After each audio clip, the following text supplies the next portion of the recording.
चित्रकूट में उफनती नदी के चलते आधा दर्जन से ज्यादा गांव बाढ़ की चपेट में हैं। ग्रामीण प्रशासन से मदद की गुहार लगा रहे हैं। दिखाते हैं आपको हालात।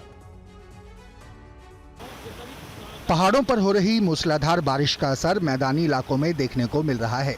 तस्वीरें चित्रकूट के मानिकपुर तहसील की हैं, जहां बरदाहा नदी उफान पर है। बाढ़ की चपेट में आने की वजह से कई गांवों का संपर्क पूरी तरह से कट चुका है। लगातार हो रही बारिश के चलते इलाके के स्कूल करीब 10 दिनों से बंद हैं। बिगड़े हालात को देखते हुए प्रशासन ने चमरोहा रपटा के पास जल सेना पीएसी की 42वीं बटालियन के जवानों को नाव के साथ तैनात किया, ताकि ग्रामीणों को जरूरी मदद पहुंचाई जा सके। बरदाहा नदी पर पुल निर्माण की मांग कई सालों से की जा रही है। पुल का निर्माण नहीं होने से हर साल बारिश के दिनों में यहां के ग्रामीणों को इन समस्याओं का सामना करना पड़ता है। स्थानीय लोगों की शिकायत है कि आवाजाही ठप होने से उन्हें राशन और दूसरे जरूरी सामान की किल्लत होने लगी है। बिजली सप्लाई पर भी असर पड़ा है। साथ ही इन हालात में बीमार लोगों को समय पर इलाज मिलना भी मुश्किल है। पहाड़ों पर हो रही बारिश के चलते बरदाहा नदी में जलस्तर बढ़ने की संभावना है, जिसके चलते प्रशासन हालात पर नजर बनाए हुए है। मध्य प्रदेश के पन्ना जिले में 5 दिनों से हो रही बारिश के चलते हालात खराब हैं। 2 दिनों के लिए सभी स्कूलों को बंद भी किया गया है। नदी का पानी पुल पर आ चुका है। लगातार बारिश के बाद नदियों का जलस्तर बढ़कर खतरे के निशान के ऊपर पहुंच गया है। तस्वीरें एमपी के पन्ना की है, जहां 5 दिन तक इतनी ज्यादा बारिश हुई कि केन, मडासन, व्यारमा और पतने नदियों ने विकराल रूप ले लिया। नदियों के आसपास के इलाके बाढ़ की चपेट में आ गए और लोग दहशत में आ गए। तेंदू घाट बांध में जलस्तर तेजी से बढ़ने की वजह से प्रशासन को इसके 5 गेट खोलकर पानी की निकासी करनी पड़ी। बारिश को लेकर मौसम विभाग ने फिर अलर्ट जारी किया है, जिसके चलते कलेक्टर उषा परमार को 21 और 22 अगस्त को 12वीं तक के सभी सरकारी और निजी स्कूलों में छुट्टी की घोषणा करनी पड़ी है। बारिश की वजह से शाहनगर बोरी मार्ग पर केन नदी का पानी पुल के ऊपर से बह रहा है, जिसकी वजह से दर्जनों गांवों का संपर्क कट गया। शाहनगर थाना प्रभारी ने अपील की है कि इन हालात में लोग यात्रा करने से परहेज करें। शाहनगर बोरी रोड में उमेरी नदी के पुल के पास पानी है और शाहनगर के बहरिया मरहा मार्ग में नाले के ऊपर पानी आ गया है। तो कृपया आप सभी सुरक्षित रहें और इस स्थिति में कतई आप नाला या फिर कोई बात। यूपी के मुरादाबाद में एक शख्स नदी में डूब रहा था। लहरों के बीच इस युवक की जान खतरे में थी। तभी कुछ ऐसा हुआ कि इस शख्स की जान बच गई। पूरी खबर इस रिपोर्ट में देखिए। रामगंगा उफान मार रही है। एक शख्स लहरों में फंसा है, सैलाब में डूब रहा है, जिंदगी और मौत के बीच जंग लड़ रहा है।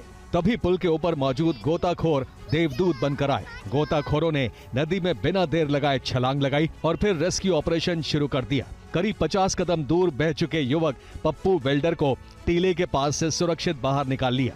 पुलिस की पूछताछ में युवक ने बताया कि तबीयत खराब होने की वजह से उसने नदी में छलांग लगाई थी। वो मानसिक तौर पर परेशान था। वहीं बचाव दल के सदस्यों ने बताया कि हादसे के समय पुल पर भारी भीड़ जमा थी और कई युवा लगातार नदी में छलांग लगा रहे थे। इसी होड़ में पीड़ित युवक भी बिना सोचे समझे उफनती नदी में कूद गया और लहरों के बीच फंस गया। उफान मारते सैलाब में डूबने लगा। अगर बचाव दल के गोताखोर वक्त रहते इस शख्स का रेस्क्यू नहीं करते तो अनहोनी हो सकती थी। वहीं इस घटना ने प्रशासनिक दावों की पोल खोलकर रख दी है। पुलिस प्रशासन के दावों के बीच हर दिन दर्जनों युवक अपनी जान जोखिम में डालकर नदी में खतरनाक स्टंटबाजी कर रहे हैं। महाराष्ट्र से खबर, जहां पर नासिक में सड़क के गड्ढों के चलते हादसों का सिलसिला थमने का नाम नहीं ले रहा। गड्ढे के चलते एक और हादसा हुआ है।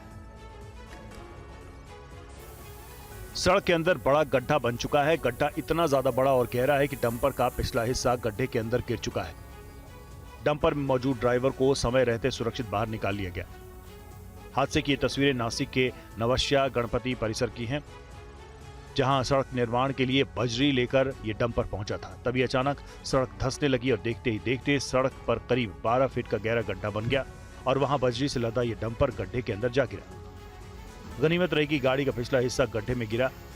अगला हिस्सा गड्ढे में गिरा होता तो ड्राइवर की जान जा सकती थी। समय रहते ड्राइवर डंपर से बाहर निकलने में सफल रहा, जिससे उसकी जान बच गई। इस दुर्घटना के बाद से सड़क निर्माण की गुणवत्ता पर सवाल उठने लगे हैं। नासिक में सड़क पर गड्ढों की समस्या से लोग बेहाल हैं, लेकिन सड़क धंसने की घटना ने लोगों में दहशत पैदा कर दी। हालांकि मंत्री जी का दावा है कि नासिक शहर के 80% गड्ढों को भरने का काम पूरा किया जा चुका है।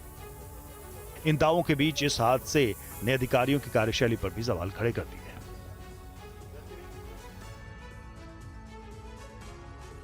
और दिल्ली के निहाल विहार इलाके में सॉफ्टवेयर इंजीनियर की हत्या की तफ्तीश में बड़ा पर्दाफाश हुआ है। आरोप है कि घरेलू विवाद में ससुराल वालों ने ही इंजीनियर का मर्डर कर दिया। पति पत्नी के बीच हुआ झगड़ा, फिर महिला के घर वालों ने इंजीनियर को मारपीट कर मार डाला। दिल्ली में सॉफ्टवेयर इंजीनियर की हत्या की तफ्तीश में कई परतें खुल रही हैं। आरोप है कि घरेलू विवाद में ससुराल वालों ने इंजीनियर का मर्डर कर दिया। ये वारदात दिल्ली के निहाल विहार इलाके में हुई। पेशे से सॉफ्टवेयर इंजीनियर विनय गुप्ता का पत्नी से झगड़ा हुआ था। उसके बाद पत्नी ने घर वालों के साथ मिलकर विनय को बेरहमी से पीटा। अस्पताल में इलाज के दौरान उसकी मौत हो गई। विनय 4 महीने के जुड़वा बच्चों का पिता है। मामला छोटी मोटी घर की कहानी थी और कोई लंबी चौड़ी बात तो थी नहीं। आए, मैं समझा रिश्तेदार आए, बात करेंगे। मैं ऊपर ले गया, उनको पानी पुनी दे रहा था। वो मेरा लड़का आया जैसे ही ऐसे ही उनको चिपट गए सारे। अब इस मामले में पुलिस का एक्शन हुआ है। फॉरेंसिक टीम ने कई साक्ष्य भी इकट्ठा किए हैं, तो 4 अभियुक्तों को हिरासत में भी लिया गया है। पुलिस ने बताया कि अभी विनय की मौत की सही वजह साफ नहीं हो पाई है। पोस्टमार्टम रिपोर्ट का इंतजार है। यूपी के मुरादाबाद में 8 साल की एक बच्ची लिफ्ट में फंस गई, जिसका सीसीटीवी फुटेज वायरल हो रहा है। बच्ची अपने भाई के साथ लिफ्ट में पहुंची थी। भाई दूसरी मंजिल पर उतर गया और सीढ़ियों से तीसरी मंजिल पर पहुंच गया, लेकिन बच्ची दूसरी मंजिल पर भी नहीं उतरी और तीसरी मंजिल पर उतरने के लिए लिफ्ट का दरवाजा खुलने का इंतजार करती रही, लेकिन लिफ्ट का दरवाजा नहीं खुला, जिसके बाद बच्ची मदद के लिए चिल्लाने लगी, जिसकी आवाज उसके भाई ने सुनी और पापा को जानकारी दी। बच्ची के पिता ने गार्ड को बुलाया। इस दौरान लिफ्ट को अंदर और बाहर से खोलने की कोशिशें होती रही। करीब 10 मिनट बाद लिफ्ट का दरवाजा खोला जा सका और बच्ची किसी तरह बाहर आ सकी। लगातार लिफ्ट में फंसने की घटनाएं हो रही हैं, जिसके चलते सोसाइटियों में लिफ्ट के रखरखाव पर सवाल उठ रहे हैं। बहुत घबरा गई थी। आप रोए थे अंदर? वीडियो भी देखा हमने। गार्ड अंकल ने कहा कि बाहर से गेट खोलो, अंदर से गेट खोलो, तो मैंने अंदर से जो खींचा, गेट खुल गया। फिर मैं सीढ़ियों से 3rd फ्लोर तक आ गई। गार्ड अंकल ने चाबी से खोला ना आपको जब आए? चाबी से खुल ही रहा था। राहुल गांधी की पुणे में छात्रों की गूंज रैली हो रही है, तो इससे पहले पुणे में एबीवीपी और युवा कांग्रेस कार्यकर्ता भिड़ गए। पूरा मामला आप देखिए। तस्वीरें पुणे में हुए बवाल की है। एबीवीपी और युवा कांग्रेस के कार्यकर्ताओं में जबरदस्त भिड़ंत हुई। दावा है कि हालात इतने बिगड़े कि पुलिस को लाठीचार्ज करना पड़ा। ये बवाल सीओईपी हॉस्टल के बाहर हुआ। हंगामे और बवाल के बाद मौके पर एहतियातन सुरक्षा बढ़ाई गई है। पुणे मारपीट मामले में पुलिस एक्शन भी हुआ। युवा कांग्रेस के कार्यकर्ताओं पर मामले दर्ज किए गए। 50 से 60 कांग्रेस कार्यकर्ताओं के खिलाफ एफआईआर की गई है। एबीवीपी कार्यकर्ताओं की शिकायत पर यह केस दर्ज किया गया। पुणे के सीओईपी छात्रावास में एबीवीपी और एनएसयूआई कार्यकर्ताओं के बीच हुई झड़प को लेकर दोनों पक्षों ने एक दूसरे पर गंभीर आरोप लगाए। एबीवीपी का आरोप है कि कांग्रेस कार्यकर्ताओं ने छात्राओं पर राहुल गांधी के छात्रों की गूंज कार्यक्रम में रजिस्ट्रेशन कराने और वीडियो बयान देने का दबाव बनाया। कांग्रेस की युवा विंग एनएसयूआई का दावा है कि कार्यक्रम का समर्थन करने वाली 2 छात्राओं को एबीवीपी कार्यकर्ताओं ने डराया धमकाया और हॉस्टल में बंद किया। इस विवाद के बाद दोनों पक्षों के बीच मारपीट हुई और पुलिस ने मामले में युवा कांग्रेस के 50 से 60 कार्यकर्ताओं के खिलाफ एफआईआर दर्ज की। महाराष्ट्र के छत्रपति संभाजीनगर में आईफोन की जिद में एक परिवार खत्म हो गया। कैसे 3 लोगों की जान चली गई, इस रिपोर्ट को देखिए। 18 साल के कुणाल चांदगुड़े गुस्से में आकर पहाड़ पर पहुंच गया। आईफोन को लेकर उसका उसके माता पिता से विवाद हो गया। युवक खवड़िया पहाड़ी के खतरनाक सिरे पर खड़ा था। वहां मौजूद लोगों ने तुरंत पुलिस को सूचना दी। पुलिस ने तुरंत कुणाल के माता पिता को सूचित किया। करीब 3 घंटे तक युवक को समझाकर पहाड़ से नीचे आने की कोशिशें चलती रहीं, लेकिन कामयाबी नहीं मिली। लेकिन इसी दौरान कुछ ऐसा हुआ जिसकी कल्पना करना मुश्किल था। कुणाल पहाड़ी से छलांग लगा देता है। उसे पकड़ने के लिए पिता भी आगे बढ़ता है। इस दौरान संतुलन बिगड़ने की वजह से पिता भी पहाड़ से गिर जाते हैं। बेटे पति को खाई में गिरता देख महिला भी उसी समय पहाड़ी से नीचे छलांग लगा देती है। देखते ही देखते 3 जिंदगियां खत्म हो गईं। सब कुछ इतना तेज हुआ कि सुरक्षा कर्मियों को मदद करने का मौका तक नहीं मिला और आईफोन के चक्कर में एक पूरा परिवार उजड़ गया। कुणाल को पहाड़ से नीचे उतारने के लिए रेस्क्यू ऑपरेशन कई घंटों तक चला। इस दौरान कई लोग पहाड़ के आसपास खड़े हो गए। कई लोगों के कैमरों में पहाड़ से गिरने का खौफनाक मंजर रिकॉर्ड हो गया। और यूपी के हाथरस में एक युवक से मारपीट का सीसीटीवी वीडियो सामने आया है। पुलिस मामले की तफ्तीश में जुट गई है।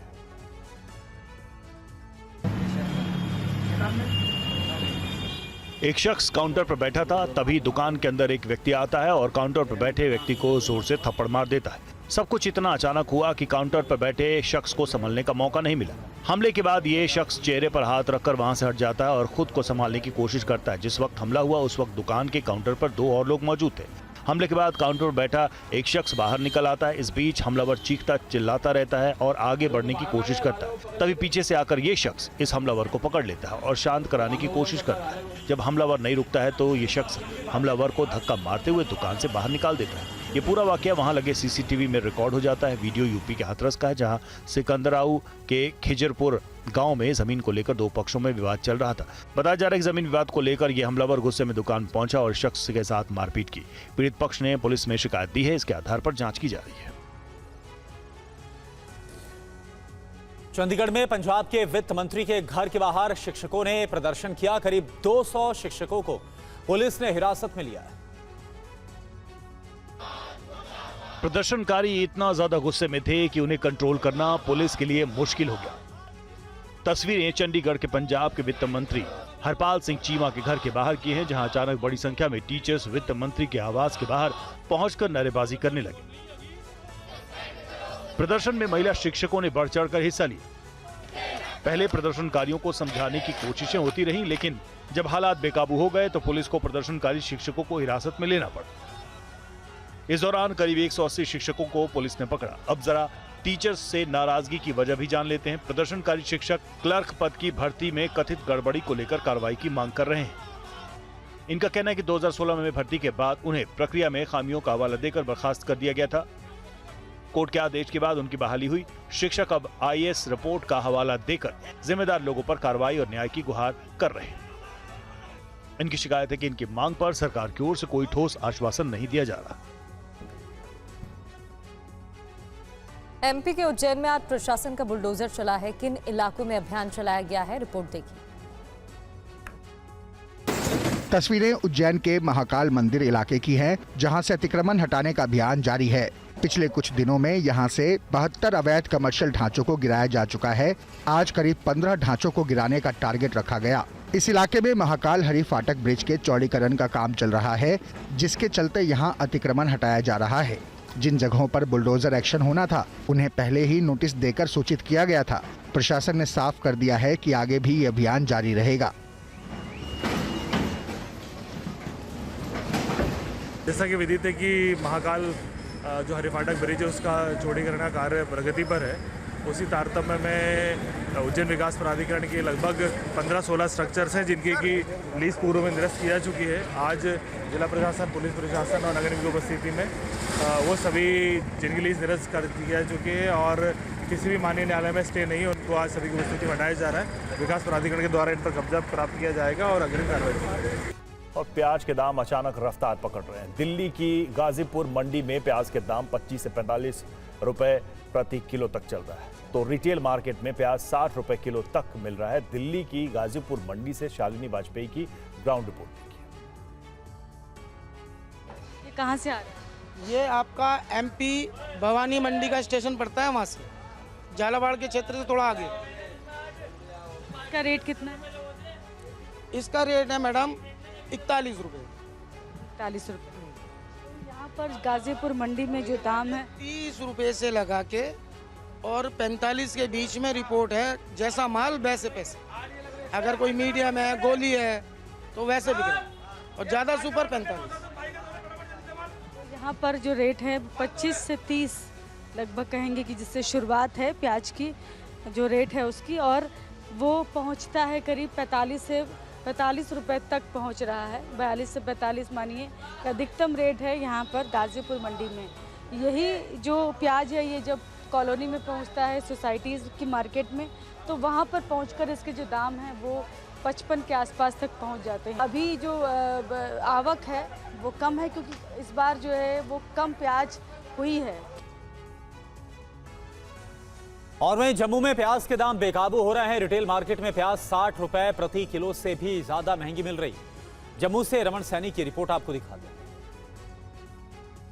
पहले चीनी ने मुंह का स्वाद कड़वा किया और अब प्याज के बढ़ते दाम ने खाने के स्वाद से जायका उड़ा दिया है। जी हाँ, लगातार चीनी के बाद अब प्याज के दाम भी बढ़ते हुए नजर आ रहे हैं और मेरी मौजूदगी इस समय जम्मू में है, जहां पर आप देखती हैं एक सब्जी की दुकान है, परचून सब्जी की दुकान, जहां पर लोग प्याज खरीदने के लिए यहां पहुंच तो रहे हैं, लेकिन प्याज का भाव सुनकर उनके होश उड़ते हुए नजर आ रहे हैं, क्योंकि पिछले करीबन 5-7 दिनों के अंदर 35 से 40% प्याज के दाम जो है वो बढ़ गए हैं। चीनी का रेट देखिए कहाँ से कहाँ पहुँच गया। आज आप देखिए प्याज जो था 20-30 रुपये था, आज कम से कम 60 रुपये पहुँच गया और ऐसे आप देखिएगा आगे ये 100 से ऊपर जाएगा। देखिए हर साल ये देखिए ये प्रॉब्लम होती है कि जब भी मानसून और ये बारिशें शुरू होती हैं तो सब्जियों के रेट बढ़ जाते हैं। आप प्याज के दाम देखिए, आलू के देखिए और बाकी जितनी भी सब्जियाँ यहाँ पे रखी हुई हैं।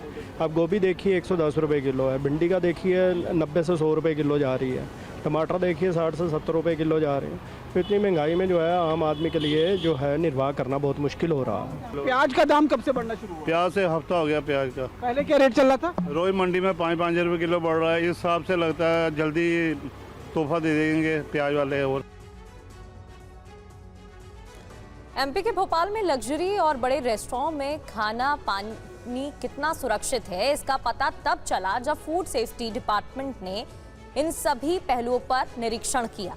एफडीए और प्रशासन की कार्रवाई में फंगस लगी खाद्य सामग्री से लेकर एक्सपायरी कोल्ड ड्रिंक तक बरामद हुई है। देखिए रिपोर्ट। नॉनवेज एक ही फ्रीज में, खाने की चीजों पर फंगस का जार और टेबल पर परोसी जा रही एक्सपायरी कोल्ड ड्रिंक। ये हाल किसी सड़क किनारे के ढाबे का नहीं है, बल्कि भोपाल के चर्चित बंसल वन मॉल के नामी गिरामी रेस्टोरेंट और बार्स का है, जहां फूड सेफ्टी टीम और मजिस्ट्रेट की संयुक्त जांच में साफ सफाई के दावों की धज्जियां उड़ती पाई गई। प्रशासन की संयुक्त टीम ने रेस्टोरेंट के किचन में इस्तेमाल हो रही खाद्य सामग्री और किचन की व्यवस्थाओं का निरीक्षण किया। आइवरी रेस्टोरेंट में जहां फंगस लगा हुआ खाना किचन में रखा हुआ मिला, वहीं फ्लाइंग सॉसर से एक्सपायरी कोल्ड ड्रिंक जब्त की गई। टीम को इन नामी रेस्टोरेंट और बार में खाद्य सामग्री के रखरखाव में लापरवाही नजर आई। सबसे हैरान की बात यह है कि इन जगहों पर फ्रीज में वेज और नॉन वेज खाद्य सामग्री को एक साथ रखा जा रहा था। रेड के बाद अनियमितताओं के आधार पर रेस्टोरेंट और बार संचालकों पर 25,000 रुपए तक का जुर्माना लगाया गया है। इस कार्रवाई से करीब 1 लाख रुपए का राजस्व भी हासिल हुआ है। टीम का कहना है कि खाद्य पदार्थों की गुणवत्ता और स्वच्छता को लेकर इस तरह की जाँच आगे भी जारी रहेगी। यूपी के हापुड़ में फेस्टिव सीजन शुरू होने से पहले मिलावटखोरों पर बड़ी कार्रवाई की गई। करीब 700 किलो नकली मावा जब्त किया गया। पूरी खबर दी। क्या आपके बच्चे मिठाई खाते हैं? क्या आप बच्चों को पनीर खिलाते हैं? क्या आपके बच्चे देसी घी खाते हैं? क्या आपके बच्चे को मावा पसंद है? एक भी सवाल का जवाब अगर हाँ में है तो समझ लीजिए आपको, आपके परिवार को, आपके छोटे छोटे मासूम बच्चों को हर रोज धीमा जहर दिया जा रहा है। वो जहर जिसके लिए आप खुद पैसे देते हैं, वो जहर जो आप अपने हाथों से खरीद कर घर लाते हैं, वो जहर जिसका सच जानने के बाद आपको सदमा लग सकता है। फेस्टिव सीजन शुरू होने से पहले नकली मिठाइयों की खेप बरामद हो रही है। ये तस्वीरें यूपी के हापुड़ की हैं। यहाँ नकली मावा का भंडार है। हापुड़ के खाद्य विभाग ने बड़ी कार्रवाई की है और करीब 700 किलो मावा नष्ट किया है। 3 खोया इकाइयों से 8 नमूने भी भरे गए हैं, तो करीब 2.5 लाख का वनस्पति SMP भी सीज किया गया है। सभी सैंपल जांच के लिए लैब भेजे गए थे, तो लैब में इस मावा को सेहत के लिए हानिकारक पाया गया है। जांच पूरी होने के बाद इस मामले में सख्त कार्रवाई होगी। इस कार्रवाई को गाजियाबाद, हापुड़ और बुलंदशहर की टीमों ने संयुक्त रूप से अंजाम दिया। 700 किलो नकली मावा के अलावा करीब 268 किलो वनस्पति भी सीज किया।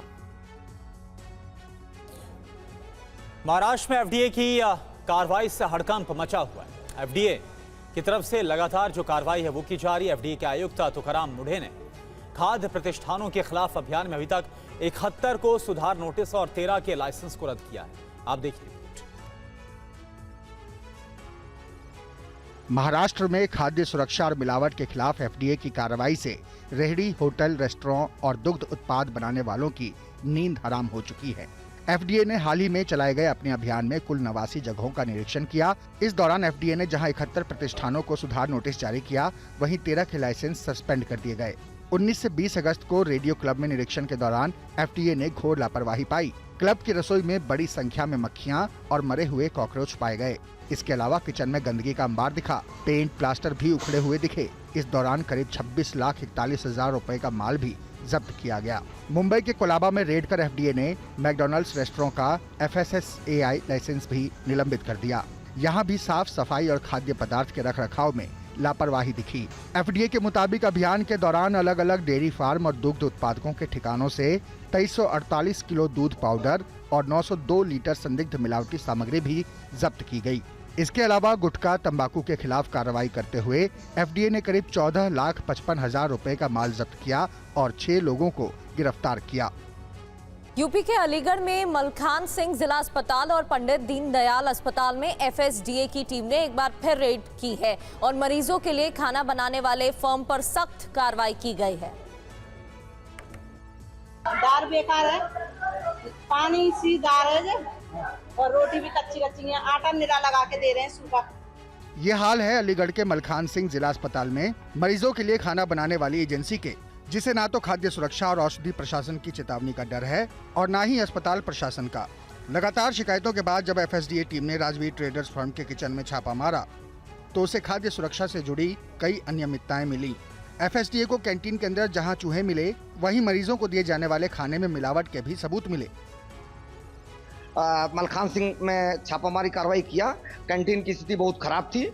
प्रथम दृष्टया वहाँ पर चूहे हुए चल रहे थे। हमने कैंटीन तत्काल प्रभाव से बंद करवा दिया और सीएमएस को ये नोटिस किया कि इनका जो है फर्म जो है डिबार किया जाए। एफएसडीए ने बताया कि इससे पहले भी मलखान सिंह जिला अस्पताल और पंडित दीनदयाल अस्पताल की कैंटीन में छापा मारा गया था और खाद्य पदार्थ के सैंपल जांच के लिए भेजे गए थे। जांच में सभी सैंपल मानकों के खिलाफ मिले और फर्म को नोटिस दिया गया। बावजूद इसके फर्म राजवीर ट्रेडर्स ने सुधार नहीं किया, जिसके बाद दूसरी बार रेड डाला गया और कार्रवाई की गई।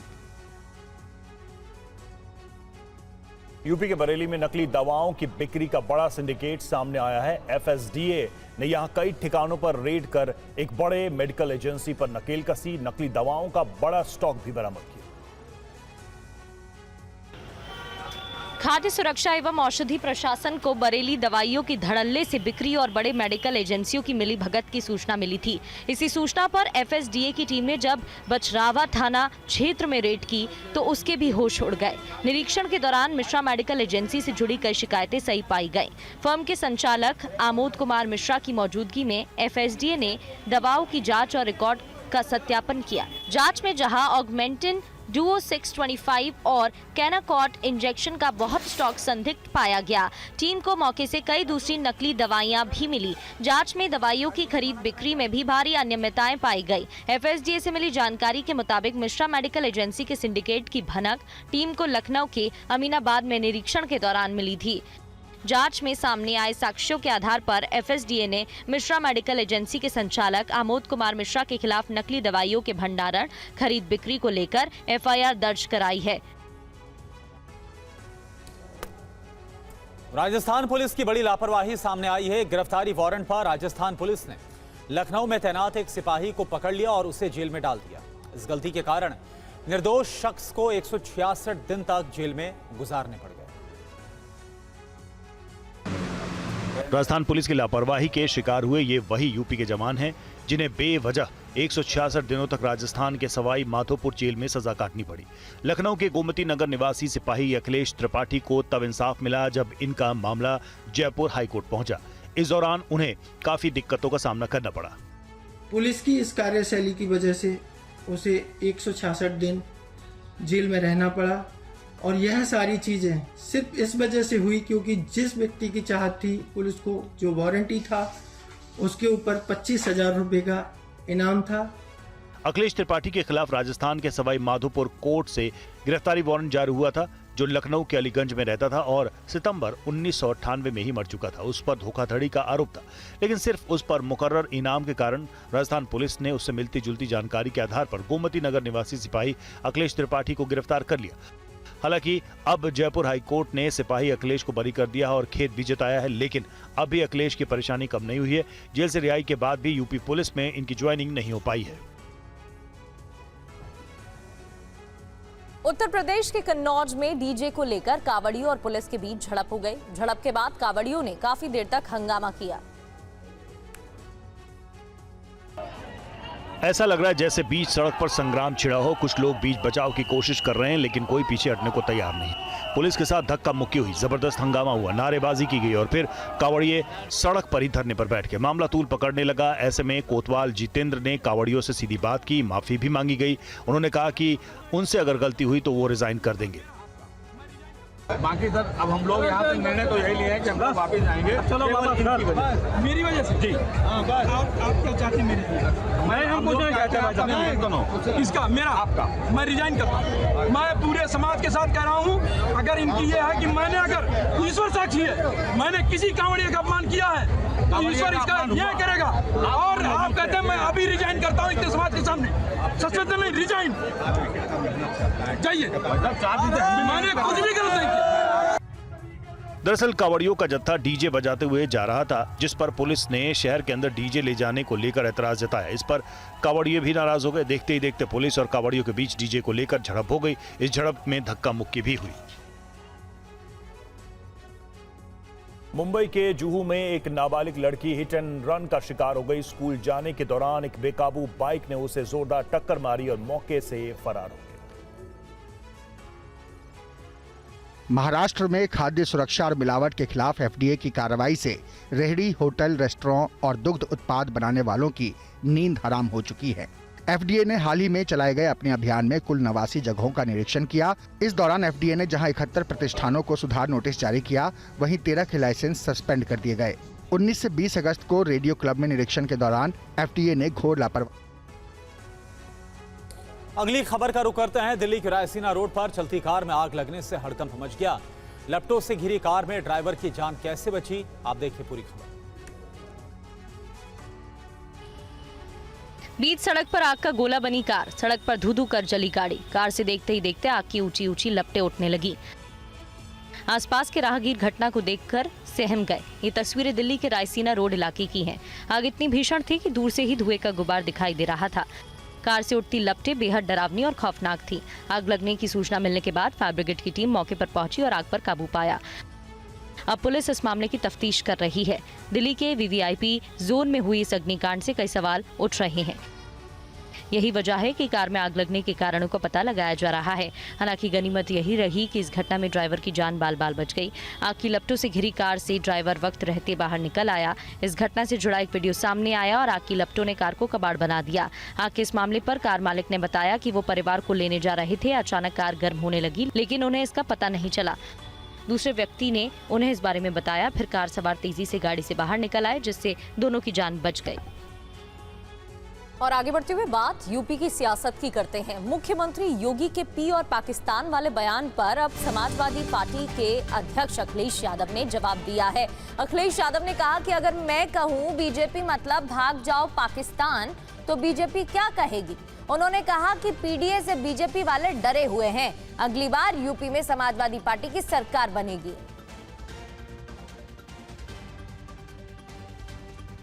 और मेरे साथी ने जो पूछा है कि पी का मतलब पाकिस्तान, अगर मैं यूं कहूं बीजेपी भाग जा पाकिस्तान, या यूं कहूं कि भाग जाओ पाकिस्तान, जो सिद्धांत है वो नहीं बदल सकता। सिद्धांत कभी नहीं बदलता। हमारा समाजवादी पार्टी का लक्ष्य है कि समाजवादी विचारधारा से, पीडीए के आंदोलन से सामाजिक न्याय के राज्य की स्थापना के लिए सरकार बनाएं। वो लड़ाई हमारी कमजोर नहीं है और पीडीए से घबराए हुए हैं, इसीलिए पीडीए की परिभाषाएं बदल रहे हैं। वो जितनी पीड़ा बढ़ेगी उतना पीडीए आगे बढ़ेगा। और पीडीए का मतलब यह भी कि प्रेम, दया, अपनापन, जितना हम समाजवादी लोग मिलकर के प्रेम, दया, अपनापन से लोगों को जोड़ेंगे, उतना ही मजबूत समाजवादी पार्टी होगी और भविष्य में ऐतिहासिक सरकार बनेगी। और अब खबर बीजेपी से जुड़ी हुई। आज शाम को होने वाली बीजेपी की बैठक में पीएम मोदी शामिल होंगे। बीजेपी के नए राष्ट्रीय पदाधिकारियों को पीएम मोदी संबोधित कर सकते हैं। इस बैठक में नए राष्ट्रीय पदाधिकारियों के साथ राज्यों के संगठन मंत्री और प्रदेश अध्यक्ष मौजूद रहेंगे। प्रधानमंत्री शाम करीब 6 बजे बीजेपी मुख्यालय पहुंचेंगे।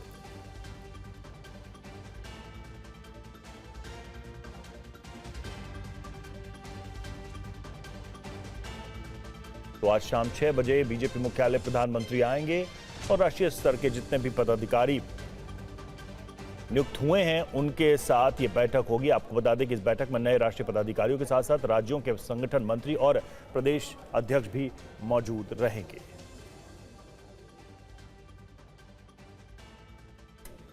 और देखिए एक और बड़ी खबर आपको बताएं, नई टीम के साथ नितिन नवीन की बैठक में वंदे मातरम को लेकर प्रस्ताव पारित हुआ। ये सोर्सेस के हवाले से खबर है। वंदे मातरम के सम्मान और इसके गौरव को बनाए रखने के संकल्प के साथ बैठक में प्रस्ताव को पारित किया गया है।